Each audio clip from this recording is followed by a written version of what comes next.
Magandang tanghali Pilipinas, live mula sa Pag-asa Weather and Flood Forecasting Center. Narito na ang latest sa ating panahon.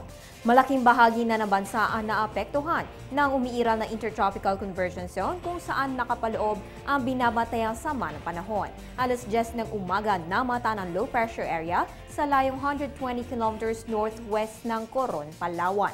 Ang mga lalawigang kabilang sa Central at Southern Luzon, Visayas at Mindanao ay makakaranas ng mahihina hanggang katamtamang pagulan na posibleng maging mabibigat na pagulan kapag may thunderstorms. Kaya aming paalala, maging handa sa posibleng mga pagbaha at landslides at ugaliin mag-monitor ng weather updates via Panahon TV. Magbabalik ang aming ulat panahon makalipas sa isang paalala. Teng, ang package. Ma'am, sabi ng Air 21 on the road na. Ano, Teng? Ang package. Ma'am, sabi ng Air 21 na receive na. Okay, very good.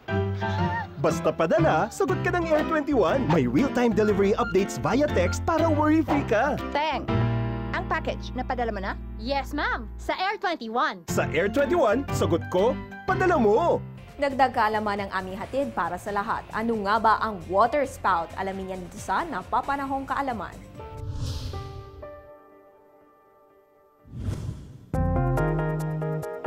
Ang waterspout ay ang isang uri ng buhawi na nangyayari sa katubigan at nagdadala din ng mist.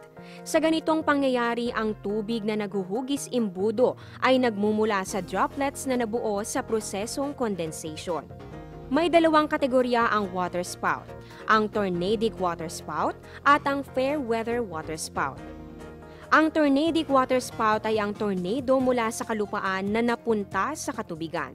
Ito'y nabubuo pababa mula sa thunderstorm.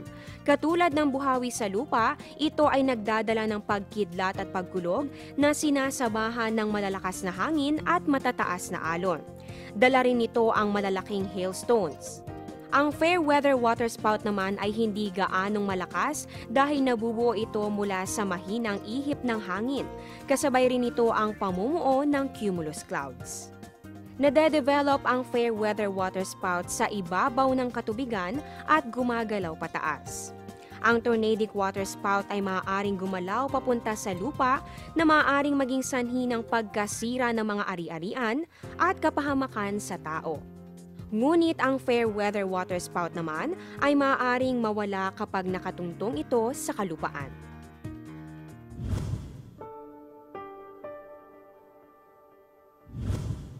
Ang programang ito ay hatid sa inyo ng Air 21.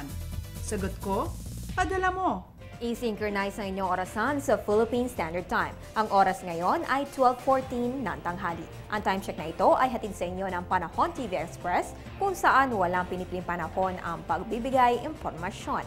Ako po ang inyong weather girl April Enerio. Magandang tanghali.